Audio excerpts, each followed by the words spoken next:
YouTubers? Mike Martin's here, Mike Martin's channel, here at the house Sunday evening. Close early on Sunday, so have the whole evening and afternoon. And I'm closed Mondays too, to do chores and stuff. I always take a weekday off for chores to get things done, banking and stuff, DMV, whatever I gotta do. Anyways, I actually want to do a video about, and I want to discuss about, Canadians purchasing property in the United States. The number one foreign investor in the United States are Canadians. If you guys watch my trends in the housing markets from like 3-4 weeks ago, I talk about this for 20-30 minutes and actually have graphs up and photos and articles that pertain to the subject. And why am I talking about this again? I'm talking about this again because I've received like 22 links to different articles of Canadians being the mass purchaser in the United States as a foreign investor. Now, my question to you guys now is, who are these foreign investors from Canada? Canadians are considered foreigners in the United States. Who are these people? Because 97% of the Canadians I know are working poor, just like me and everybody else. We're just in the working poor. We work, pay our bills, and move ahead, right? Which Canadian is down there buying up because a lot of properties are being purchased? Is it someone that basically lives in Canada and says, I'm Canadian? Or is it someone that's been here for 1 or 2 years and got some fast-track paperwork and they're Canadian? How does this work?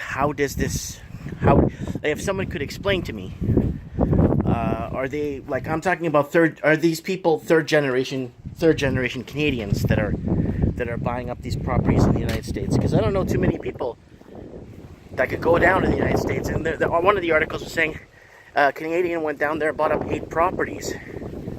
But I want to know what you guys think. I want to know, I know the U.S. is a really hot market for buying properties right now. I think it's one of the best markets, actually, because you can still pick up houses under 100 grand. Like decent houses in decent areas for under 100 grand. Quite a few places. Like almost 40% of the United States, the average home is still under $100,000. I know it sounds very catastrophically impossible to believe because it sounds so far-fetched, but no. And then when people tell me, wait a minute, Mike. Sorry, I'm just putting things away. Wait a minute, Mike. That's so cheap. No, you got to correct yourselves. It's not that it's cheap. It's what it's worth. A house is not a commodity. It's a commodity a house is a commodity in Canada. If you live in Canada and you own a house, you own a commodity. If you're in the United States and you own a house, you just own a house.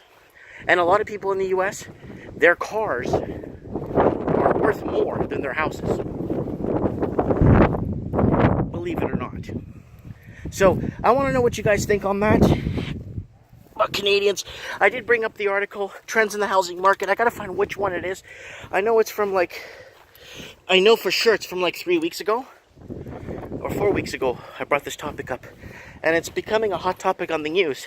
So don't forget to join me Wednesday nights for Trends in the Housing Market, please.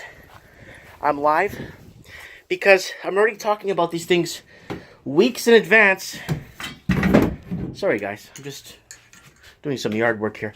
Weeks and weeks in advance when it hits the mainstream media. I get articles from all different sources all over the world.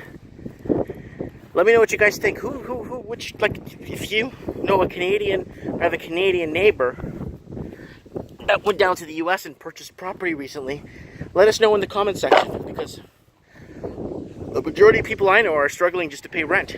So I would like to know who these Canadians are. Thanks for watching, and don't forget to hit the subscribe button. Goodbye.